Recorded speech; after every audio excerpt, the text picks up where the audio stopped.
Commander Elena Reyes walked through the big hallways of the Galactic Council building. She wore her Blue Earth uniform with pride, though her heart felt heavy. For 200 years, humans had been part of this group of alien races that ruled the known universe. But things had never been fair. Elena looked at the data pad in her hand.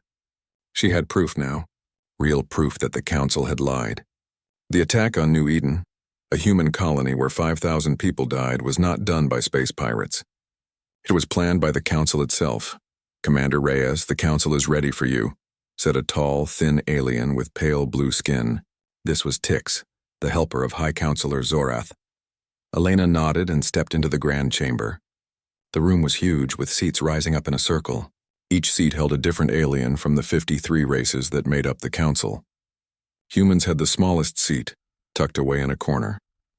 "Commander Reyes of Earth, you have called for this meeting," said High Counselor Zorath. His voice boomed across the room.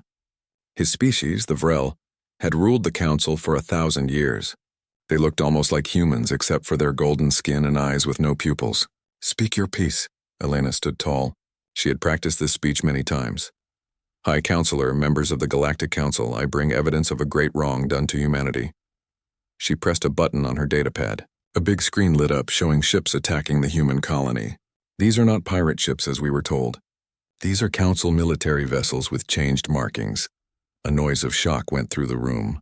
Some Council members looked away in shame. Others looked angry at being found out. "What you show proves nothing," said Zorath. "Those could be faked images." "They are not fake," Elena said. "We found parts of the ships on New Eden. They have Council makers' marks. 5,000 humans died in that attack." Zorath waved his hand as if brushing away a fly. "Even if what you say is true, which I do not admit, sometimes hard choices must be made for the good of all." "Good of all?" Elena could not keep the anger from her voice. "What good came from killing our people?" The New Eden colony was building ships too quickly. They were making new weapons. The Council voted that this was a threat. A threat? Elena shook her head. New Eden was making ships for deep space travel. They were not weapons. "Any human ship can become a weapon," said another Council member, Drawl of the Kith. His race looked like walking lizards. "Your kind are too warlike. Too quick to fight." The Council was right to act. Elena looked around the room. She saw many nodding heads. They really believed humans were dangerous even after 200 years of peace. "And what of the quantum core?" she asked. "The new power source that Earth shared with the Council last year? You said you would help us build it. Instead, you took our plans and gave us nothing." "The quantum core is too powerful for humans to control alone," said Zorath. "The Council has taken charge of the project for the good of all." "For the good of all?" Elena laughed without joy. "You mean for the good of the Council races, but not for humans. We are the ones who made the discovery, but we get none of the benefits." "You should be thankful we allow humans in the Council at all," said Drawl with a sneer. "Your race is young and wild. You need our guidance." Elena felt something break inside her. 200 years of being talked down to. 200 years of being used for human ideas and then pushed aside. 200 years of being treated like children who could not be trusted. "High Counselor Zorath," she said, her voice now calm and cold. "One last time I ask the Council to admit what was done at New Eden. To give humans fair access to the quantum core technology that we created. To treat us as equals." Zorath looked down at her from his high seat. "Your request is denied, Commander Reyes. In fact, the Council has decided that human technological growth must be limited further. Your colonies will be reduced by half. Your ships will be inspected more often. This is for the safety of all." Elena stared at him for a long moment. Then she did something no human had ever done before. She turned her back on the High Counselor.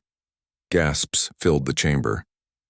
Turning one's back on the Council was the highest insult possible. "Commander Reyes." Zorath's voice was sharp with anger. "Face the Council when being addressed." Elena kept walking toward the door. "If you leave this chamber, Earth will face heavy punishment," Zorath shouted. At the doorway, Elena stopped and looked back. The entire Council was on their feet now, staring at her in shock. "High Counselor, members of the Council," she said clearly. "For 200 years, humanity has tried to be a good member of this group. We have shared our ideas. We have fought in your wars. We have traded fairly. And in return, you have taken our discoveries, limited our growth, and even killed our people when you felt threatened." She straightened her uniform. "As of this moment, By the power given to me by the United Earth Government, I declare that humanity is leaving the Galactic Council. We will no longer follow your rules. We will no longer ask your permission to grow. We will find our own way among the stars. You cannot do this, Zorath was shouting now. No race has ever left the Council. The consequences will be severe. Elena smiled for the first time that day. That's the problem with you, Zorath.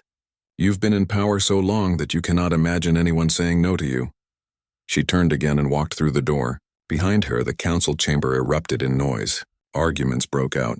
Some called for war against Earth, others called for calm. But Elena didn't hear them. She was already contacting Earth. This is Commander Reyes. Initiate Protocol Omega. I repeat, initiate Protocol Omega. The code phrase that Earth leaders had created years ago, hoping they would never need to use it. The plan for what to do if humanity ever had to leave the Council. As she walked to her ship, Elena felt a strange mix of fear and hope. For the first time in 200 years, humanity would be truly free to find its own path. But that path would not be easy. The Council controlled most known space. They had the biggest fleets, the most resources. But they had never really understood humans. They didn't know what humans could do when backed into a corner. As her ship broke orbit from the Council world, Elena looked out at the stars. Somewhere out there was Earth waiting to hear what had happened. The galaxy is about to learn a hard lesson, she whispered to herself. Never underestimate humanity. General Marcus Chen looked at the large screen showing Earth and the space around it. Hundreds of small dots were moving toward the planet. Each dot was a human ship coming home. How many have returned so far? He asked. 60% of all ships, sir, said his aide, Captain Diaz. We expect to reach 80% by the end of the week. Marcus nodded. It had been 2 weeks since Commander Reyes had walked out of the council chamber. 2 weeks since Earth had begun Protocol Prometheus, the plan to leave the council that had been secretly prepared over the last 50 years. And our people? The colonies? Most major colonies are evacuating as planned, said Captain Diaz. The miners on Series 4 have left everything behind. Same with the research teams on the outer worlds. Our trade posts are closing one by one. Marcus walked to another screen. This one showing the status of what people were calling the Great Silence. Every human ship, colony and station had gone completely quiet. No radio signals, no communications. To the rest of the galaxy, it looked like humanity had simply stopped talking. What's the council doing? Marcus asked. Exactly what we expected, said Captain Diaz with a small smile. First, they ignored us. They thought we were having a tantrum that would end soon. Now they're getting worried. They've sent messages demanding we respond. Yesterday, they threatened sanctions. Let them threaten, Marcus said. By the time they realize what's happening, it will be too late. The door to the command center opened and Commander Elena Reyes walked in. Everyone stood a little straighter. In the 2 weeks since she had faced down the council, Elena had become a symbol of human independence. General Chen, she said with a nod. How goes our departure? On schedule, Commander, he replied. Though I still worry about how the council will respond when they finally understand that we're serious. Elena looked at the main screen. They've underestimated us for 200 years, General. They'll underestimate us now. That's our advantage. She pointed to a section of the screen showing the space around Jupiter. How is Project Daedalus progressing? Marcus pressed a button and the screen zoomed in to show Jupiter and its moons. Around them, massive construction was taking place. Ships and stations that had never been reported to the council were building something huge. The first phase is 70% complete, said Marcus. We'll be ready when the time comes. Elena nodded. Good. The council believes we have nothing but the technology they've allowed us to have. They have no idea what we've been hiding all these years. Captain Diaz looked worried. Commander, we've detected council spy ships entering the solar system. 3 so far. Let them come, Elena said. They won't get close enough to see anything important. And if they do...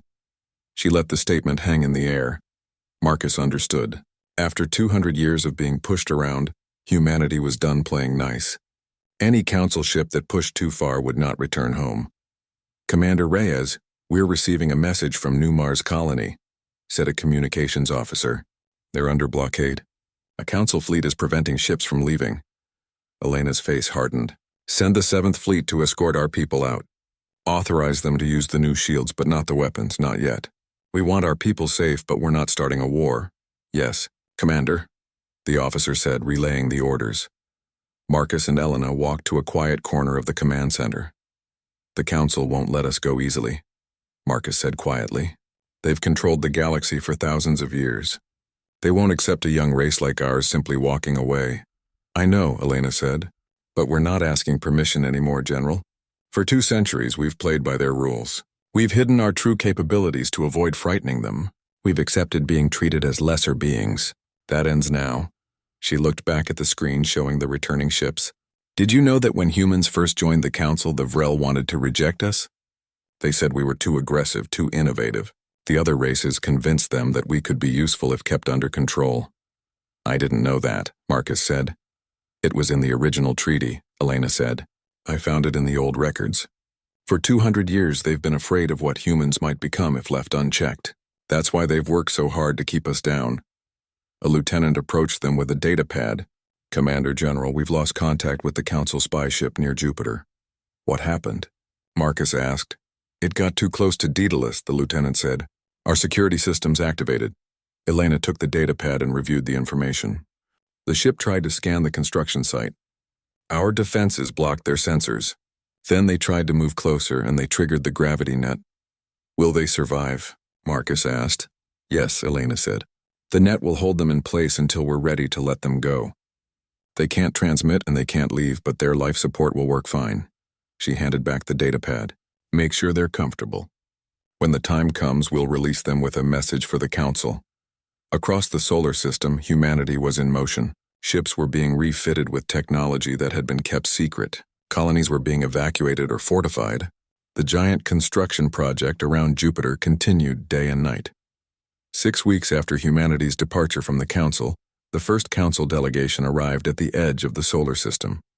Their ship was large and ornate, clearly meant to impress. It carried representatives from 5 major Council races, including Tix, the aide to High Counselor Zorath. Commander Reyes, Tix's image appeared on the main screen in Earth's command center. The Galactic Council demands an explanation for humanity's recent actions. Your departure from the Council was not authorized. Elena smiled at the screen. Tix, we don't need authorization to leave. That's the point of leaving. Tix looked uncomfortable. The Council is prepared to be generous. If humanity returns to its proper place, all will be forgiven. There will be small penalties, of course, but nothing too severe. And what is humanity's proper place according to the Council? Elena asked. You know very well, Tix said. Humanity is a young race with much to learn. The Council guides you for your own good. Elena shook her head. That time is over, Tix. Humanity will guide itself from now on. The Council will not accept this. Tix's voice rose. Already your actions cause problems. Trade routes are disrupted. Systems that relied on human workers are failing. The Council economy suffers. That sounds like the Council's problem, not ours, Elena said calmly. Tix leaned closer to the screen. Commander Reyes, I am authorized to inform you that if humanity does not return to the Council within 30 days, military action will be taken. Your worlds will be blockaded. Your ships will be seized. Instead of looking worried, Elena smiled. Tix, I'm going to show you something. Something the Council has never seen before. She nodded to Marcus, who pressed a button. The screen split, showing Tix on one side and a view of Earth's orbit on the other. As they watched, massive structures began to appear around Earth. They seemed to phase into existence as if coming out of nowhere. What is this? Tix asked, his confidence gone. Cloaking technology, Elena said. Something the Council believes is impossible. We've had it for 50 years. These are just a few of our orbital defense platforms. Tix stared at the screen. This is a trick. An illusion. It's very real, Elena said. Just like the ships now uncloaking around your delegation vessel. On a secondary screen, they could see Tix's delegation ship suddenly surrounded by 10 human warships that appeared out of empty space. This is not possible, Tix whispered. The Council's scientists say cloaking cannot work. The Council's scientists are wrong about many things, Elena said. Or perhaps they've been lying to you just as they've been lying to us. She leaned forward. Tix returned to the Council with a message. Humanity is no longer under Council control. We will defend ourselves if attacked. But we have no desire for war. All we want is to be left alone to follow our own path. The Council will never accept this, Tix said. but his voice lacked conviction now. They will have to, Elena replied, because the alternative is to learn exactly what humanity can do when threatened. And believe me, Tix, the Council does not want to learn that lesson. After the delegation left, Marcus stood beside Elena looking at the screen showing the massive defense systems now visible around Earth. Do you think they'll attack? He asked. They might try, Elena said. They've controlled the galaxy for too long to accept change easily. But when they see what we've been building at Jupiter, I think they'll reconsider. And if they don't? Elena's face was determined. Then the galaxy will tremble as it learns what humanity is truly capable of. Across the solar system, more and more human technology was revealing itself. Things kept hidden from the Council for decades.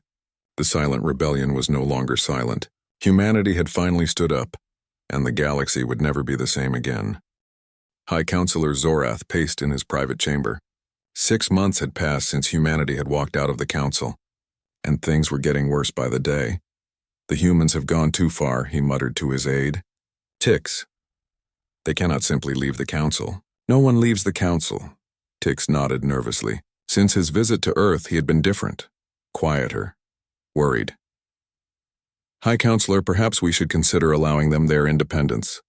Tix suggested carefully. The damage to Council systems is severe. Human technology was integrated into so much of our infrastructure. Never. Zorath slammed his fist on the table. If we allow the humans to leave, others might follow. The Trell have already asked about changing their Council status. The Brack are making noises about unfair trade agreements. He stopped pacing and looked out at the stars. No, we must bring humanity back into the fold. By force if necessary. But sir, Tix said, what I saw at Earth, their technology is more advanced than we thought. The cloaking devices alone are a trick, Zorath interrupted. Our scientists say true cloaking is impossible. The humans must have found a way to fool our sensors, that's all. Tix didn't look convinced, but he knew better than to argue further. The formal delegation leaves tomorrow, Zorath said. 20 ships, including representatives from every Council race. They will offer humanity one final chance to return to the Council. If they refuse, he let the threat hang in the air. Tix bowed and left, wondering if the High Counselor truly understood what they might be facing. The next day, the largest Council delegation ever assembled departed for Earth. 20 ships, 5,000 representatives, and a hidden escort of 30 warships waiting at the edge of the Sol system. On Earth, Commander Elena Reyes watched their approach on the main screen of the command center. Right on time, she said to General Chen, who stood beside her, and they brought friends. She pointed to a smaller screen showing the warships hiding beyond Pluto. Should we be concerned? Chen asked. Elena shook her head. No, let them come. It's time they saw what we've been working on. For 6 months, humanity had been building. The Project Daedalus construction around Jupiter was now complete. Similar projects had finished around Mars, Venus, and several larger moons. Earth itself was surrounded by a network of platforms and satellites that hadn't been there before. All systems are ready, reported Captain Diaz. Project Daedalus is fully operational. Elena nodded. Good. Let's welcome our guests properly. When the Council delegation arrived at Earth orbit, they found a changed solar system. The once simple human defenses were now an intricate web of technology, unlike anything the Council had seen before. On the lead delegation ship, Ambassador Krell of the Vrel, a cousin of High Counselor Zorath, stood on the bridge, staring at the main screen in shock. What are those structures? He asked the ship's captain. Unknown, Ambassador, the captain replied, but they appear to be some kind of interconnected defense grid. It surrounds the entire planet. Impossible, Krell muttered. Human technology is not this advanced. The Council has made sure of that for centuries. A communication officer turned to them. Ambassador, we're receiving a transmission from Earth. Commander Reyes wishes to speak with you. Krell straightened his formal robes. Put her on screen. Elena Reyes appeared, looking calm and confident. Ambassador Krell, welcome to Earth. I trust your journey was pleasant. Commander Reyes, Krell's voice was cold. I come with the full authority of the Galactic Council. Your race's rebellion has gone on long enough. The Council demands that humanity return to its proper place. Elena smiled. And if we refuse? Krell's golden eyes narrowed. Then we are authorized to take action. The warships beyond Pluto are not there for show, Commander. Ah, yes. Your hidden fleet, Elena said. Not very well hidden, I'm afraid. But before you make threats, Ambassador, I think you should see what humanity has been working on while you weren't watching. She pressed a button, and the screen changed to show Jupiter. Around the giant planet was a massive ring structure, gleaming in the sunlight. Smaller structures floated near it, clearly part of the same system. What is that? Krell demanded. That, Ambassador, is Project Daedalus, Elena said. The most powerful energy collection and distribution system ever built. It harvests energy directly from Jupiter's magnetic field. Similar systems exist around our other planets. She pressed another button, and the screen showed ships emerging from hidden docks around Mars. Not the simple, bulky ships that humans had always used, but sleek vessels with lines that seemed to bend light around them. And these are the first ships of our new fleet, Elena continued.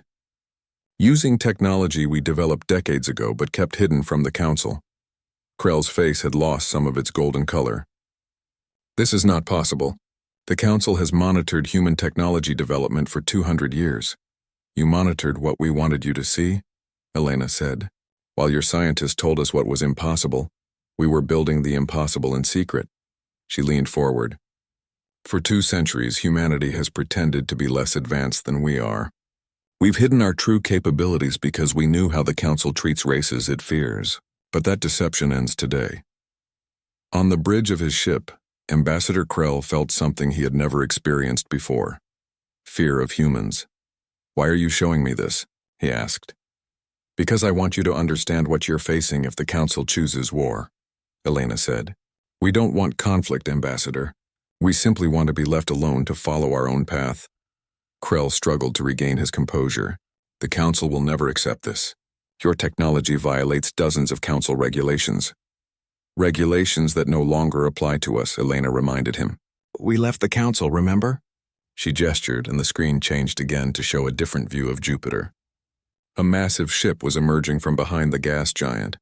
It was unlike anything the Council had ever seen before, with a design that seemed to bend the very space around it. This is the Prometheus, Elena said. The first of our dimensional ships. It uses technology that your scientists claim is thousands of years beyond possibility. Even through the screen, Krell could feel the power of the massive vessel. How long have humans had this level of technology? Decades, Elena said simply. We've been developing it in secret since we first realized the Council would never allow us to advance too far. The attack on New Eden was the final proof that the Council fears human potential more than anything else. Krell was silent for a long moment. Then he asked the question that had been bothering him since seeing Earth's defenses. Why hide? If you had this technology, you could have challenged the Council long ago. Elena's expression softened slightly. Because humans don't want to rule, Ambassador. We don't want to conquer or control. We simply want to be free to explore and grow at our own pace. She looked away for a moment, then back at the screen. For 200 years, we tried to be good Council members. We shared some of our innovations. We fought in your wars. We helped build your infrastructure, and in return the Council limited us, used us, and when they thought necessary, killed us. Krell had no answer to that. Your delegation is welcome to visit Earth, Elena continued. See for yourselves what humanity has built. Then return to the Council with this message. Humanity is no longer under Council authority. Any attempt to force us back will be met with resistance, and that is a fight the Council cannot win. After the communication ended, Krell turned to his advisors. Is what she showed us real? Can humans truly have technology this advanced? His science advisor, a Trell with light green skin, looked troubled. The energy readings from that Jupiter structure are unlike anything we've seen before. And those ships? They use principles our scientists have only theorized about. How is this possible? Krell demanded. The Council has controlled technological development throughout the galaxy for 5,000 years. No race advances beyond what we allow. Perhaps, said another advisor, an older Brack with wisdom in her eyes. That is precisely why they hid their true capabilities. They knew what happens to races that grow too powerful too quickly. Krell knew she was right. The Council had a long history of limiting races that showed too much potential. Sometimes through regulations, sometimes through more direct means. We should see what they offer, the Brack advisor suggested. Visit Earth as Commander Reyes invited us to do. Krell nodded slowly. Yes. We need to understand exactly what we're facing. The Council delegation landed on Earth the next day. What they found shocked them to their core. Earth was not the somewhat primitive planet they remembered. The cities had been transformed with technology that seemed to blend perfectly with the natural environment. Transport systems moved people at incredible speeds with no visible energy use. The air was cleaner than any council world, but most shocking of all was what the humans revealed about their technological development. For 2 centuries, we've been operating under deliberate restraint, Elena explained as she led the delegation through a research facility. Every technology we shared with the council was already outdated by our standards. Every ship we built for council inspection was deliberately underpowered. She showed them quantum computers that made council systems look primitive. Medical technology that could heal injuries the council considered fatal. Energy systems that produced no waste and required almost no resources. Why? 2 months after the council delegation visited Earth, the galactic economy was in chaos. Trade routes that had been stable for centuries were disrupted. Key systems were failing, and the council was struggling to understand why. On the council homeworld, High Councilor Zorath stormed into the emergency meeting chamber. The leaders of all 53 council races were gathered, many looking worried. "This is unacceptable," Zorath shouted. "Half our systems are failing and no one can tell me why." A Trell representative stood up. "High Councilor, the problem is the humans. They were more integrated into our infrastructure than we realized." "Explain," Zorath demanded. The Trell touched a control panel, and a large display lit up.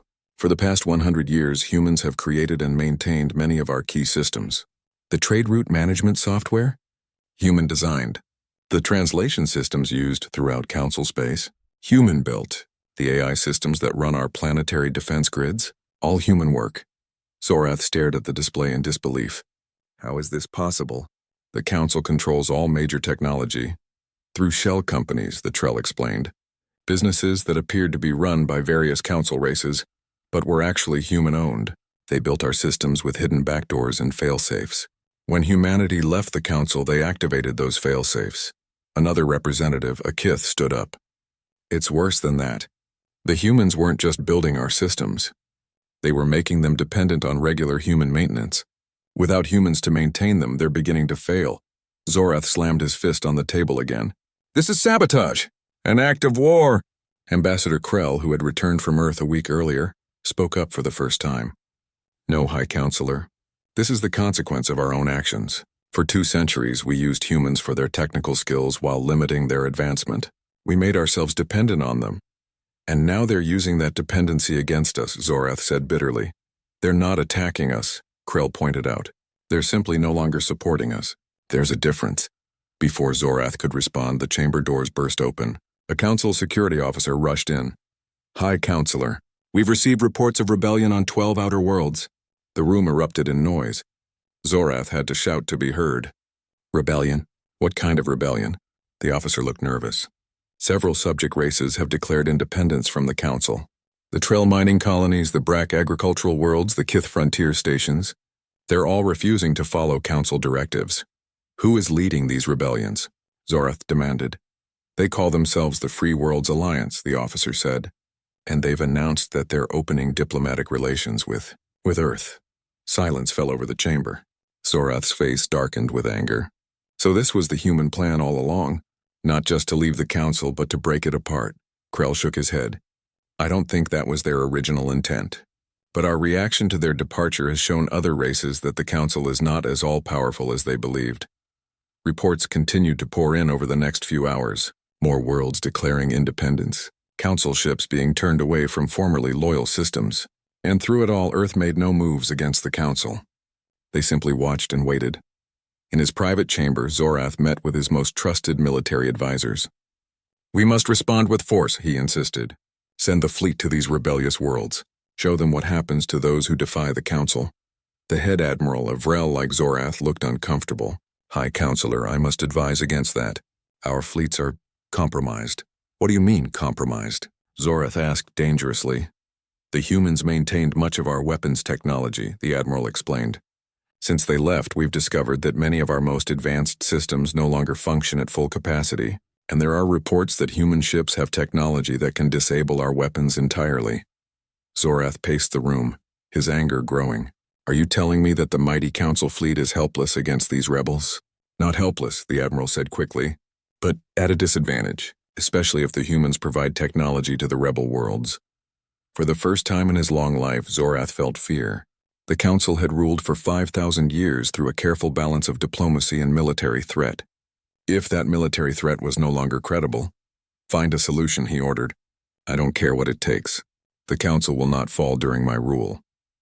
On Earth, Elena Reyes watched the Council's struggles with mixed feelings. She had never wanted to cause suffering, but centuries of Council control had left few options. Another 3 systems have requested alliance with Earth, General Chen reported. The Trell homeworld is now openly debating Council membership, and the BRAC have already withdrawn their representatives. Elena nodded. And the Council response? Still in disarray, Chen said. They've sent ships to some rebel worlds, but our technology is already there. The dimensional shield we provided to New Trell blocked all Council weapon fire. Their ships withdrew without a single casualty on either side. Good, Elena said firmly. I want this transition to be as peaceful as possible.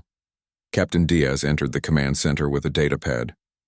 Commander, we've received a message from a new group calling themselves the Free Races Coalition. 7 species that were not even Council members. They were classified as protected species, races the Council deemed too primitive for galactic citizenship.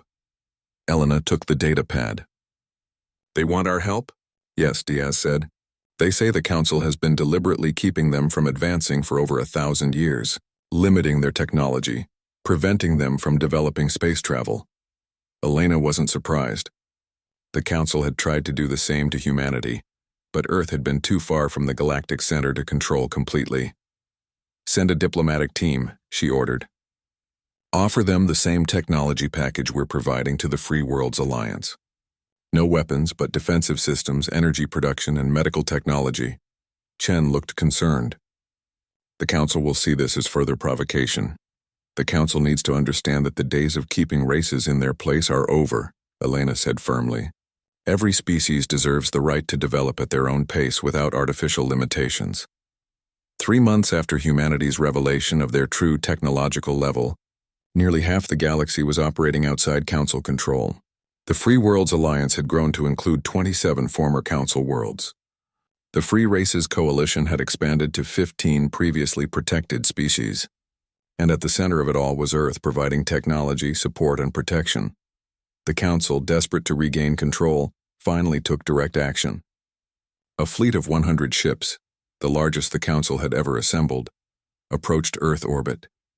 Admiral Vex of the Vrel, cousin to High Counselor Zorath, stood on the bridge of the flagship. Open a channel to Earth Command, he ordered. Elena Reyes appeared on the main screen. Admiral Vex, she said calmly. That's quite a fleet you've brought to our doorstep. Commander Reyes. Vex's voice was cold. By order of the Galactic Council, humanity is declared in rebellion. You will surrender your advanced technology and return to Council authority, or face the consequences. Elena didn't appear concerned by the threat. Admiral, we've already shown your representatives what our technology is capable of. I urge you to reconsider this action. The Council does not negotiate with rebels, Vex said. You have 1 hour to surrender or we will open fire. After the communication ended, General Chen looked at Elena. They're really going to attack? They feel they have no choice, Elena said. If they back down now, the Council loses all credibility. More worlds will break away. Should we power up our weapons? Chen asked. Elena shook her head.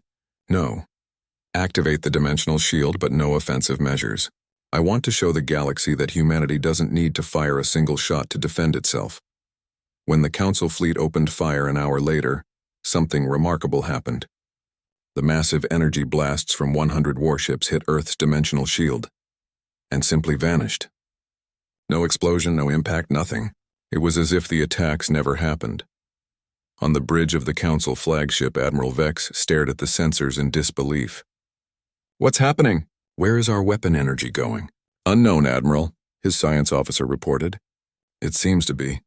Redirected somehow. But our sensors can't track where. Vex ordered another barrage. Again, the massive energy weapons fired. Again, the attack simply disappeared upon hitting the shield. This is impossible, Vex muttered. Then his communications officer turned to him with a look of panic. Admiral, our weapon systems are shutting down. All ships in the fleet are reporting the same. What? How? Vex demanded. Before anyone could answer, Elena Reyes appeared on his screen again. Admiral Vex, as you can see, your weapons are useless against our defenses. And now I've activated a suppression field that disables all Council weapon systems within this star system. She leaned forward slightly. I could have done this the moment you arrived. I could have disabled your engines as well, leaving your fleet helpless. But I wanted to show you and the Council that humanity does not seek conflict. We only seek freedom. Vex's face was pale with anger and fear. What have you done to our ships? Nothing. 1 year had passed since humanity walked away from the Galactic Council. In that time, the galaxy had changed more than it had in the previous 1,000 years. The Terran Alliance now included over 200 worlds.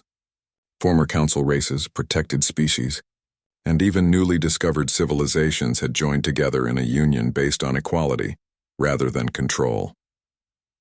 On the Alliance Central World, a neutral planet called Nova rather than Earth, to show that humans did not seek to dominate, representatives gathered for the first annual Alliance Congress. Commander Elena Reyes, now serving as Earth's representative to the Alliance, looked out over the Grand Hall. Species of all shapes, sizes, and types mingled freely. Some had been bitter enemies under Council rule. Now they worked together as partners. Quite a sight, isn't it? Said General Chen, who had accompanied her to the Congress. A year ago, most of these races couldn't even speak to each other without Council permission. Elena nodded. It's more than I hoped for, to be honest. When we left the Council, I just wanted freedom for humanity. I never expected this. A soft chime indicated the Congress was about to begin. The representatives took their seats, all identical, regardless of the status of their worlds. Another departure from Council practices, where seat size and position had reflected a race's standing. First speaker Lan, a Trell who had been among the first to join the Alliance, called the gathering to order. Representatives of the Terran Alliance, we gather today to celebrate 1 year of freedom and cooperation. Together, we have achieved what many thought impossible. A galaxy where all species can develop without restriction, all filled with sounds of approval. Everything, from human applause to the wing buzzing of the insectoid. Crix, before we begin the formal proceedings, Lan continued, I wish to acknowledge the race whose courage began this new age. Without humanity's willingness to stand against the Council, none of us would be here today. All eyes turned to Elena, who nodded in acknowledgement but did not speak. She had always been careful not to take too much credit. The Alliance worked because all members felt equal. The Congress had just begun reviewing trade agreements when an urgent message interrupted. A communications officer rushed to the first speaker's platform. Speaker Lan, the officer said, loud enough for all to hear. We've detected a large fleet entering Alliance space. They've bypassed our outer warning systems. Murmurs of concern filled the hall. Elena stood up. Council ships? No, Representative Reyes, the officer replied. These ships don't match any known Council design. They're using technology we've never seen before. The main display screen activated, showing the approaching fleet. The ships were massive, dark, angular vessels that seemed to absorb light rather than reflect it. There were at least 50 of them, and they moved with a precision that suggested advanced automation. Have they communicated? Lan asked. Yes, Speaker. They're demanding to speak with the leaders of the Alliance. They call themselves the Guardians. The name sent a ripple of fear through the Congress. Many representatives had gone pale or shown their species equivalent of alarm. Elena noticed the reaction. Who are the Guardians? She asked a Brack representative nearby. A myth, the Brack whispered. A story the Council told about ancient beings who gave them the right to rule the galaxy. No one believed they were real. First Speaker Lan had regained his composure. Put them on screen, he ordered. The display changed to show the interior of the lead Guardian ship. The being that appeared was humanoid but clearly not human, tall with gray skin that seemed to shimmer with faint internal light, and eyes that held wisdom and power beyond anything Elena had ever seen. I am Sentinel Prime of the Guardians, the being said, its voice deep and resonant. We have come to address the disruption in this sector. The established order has been broken. Lan stepped forward. I am First Speaker Lan of the Terran Alliance. The order you speak of was one of oppression and control. We have replaced it with cooperation and freedom.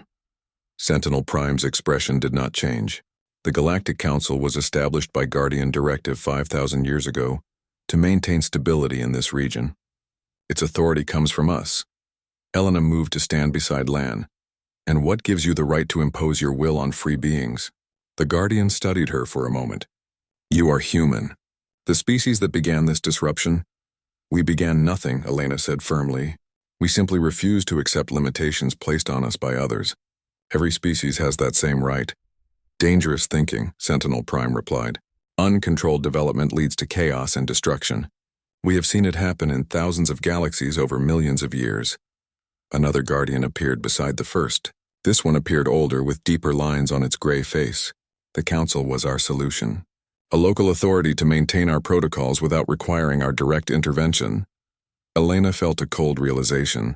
You're saying the Council's entire purpose was to prevent races from advancing too quickly? To keep us all under control? To maintain order, Sentinel Prime corrected. To prevent the technological catastrophes that have destroyed countless civilizations? The Council was given simple directives. Limit advanced technology. Prevent interspecies conflict. Maintain stability. The older Guardian spoke again. Your alliance threatens that stability. Already you share technology that the Council would have restricted. Your dimensional shield alone represents advancement that should have taken centuries, not decades. On the Congress floor, representatives began talking among themselves. Some looked afraid, others angry. The Guardians were confirming what many had suspected about the Council but never proven. Elena stepped forward. Sentinel Prime, your concerns about rapid technological development are valid. Unchecked advancement can indeed be dangerous. But your solution, enforced stagnation, is equally harmful. She gestured to the gathered representatives. Look at what we've achieved in just 1 year of freedom. Not just technological advancement, but cooperation between species that the Council kept divided. Peaceful resolution of conflicts that had raged for centuries. Medical breakthroughs that have saved millions of lives. Temporary successes, Sentinel Prime dismissed. Without proper control, this harmony will not last. History has proven this repeatedly. Whose history? Elena challenged. Yours? Or the history you allowed to happen? You haven't given us a chance to write our own. Before the Guardian could respond, alarms sounded throughout the Congress Hall. The communications officer returned to the platform, looking even more alarmed than before. First speaker. Guardian vessels have been detected near all major Alliance worlds, and the Council has launched an attack fleet. They're using weapons we've never seen before. On a secondary screen, images appeared of Council ships firing strange, dark energy weapons that seemed to cut through Alliance shields as if they weren't there. The forbidden weapons, gasped a Trell representative. The Council claimed they didn't exist. Sentinel Prime's expression remained unchanged. The Council was permitted to maintain certain technologies in reserve. For emergencies, to maintain order when necessary. Elena turned to the Guardian, anger clear on her face. You gave them these weapons? Weapons that could destroy entire worlds? While preaching about the dangers of advanced technology? The Council has served as our instrument for 5,000 years, the older Guardian said simply. They understand the necessity of control. This is not control, Elena said, her voice low and intense.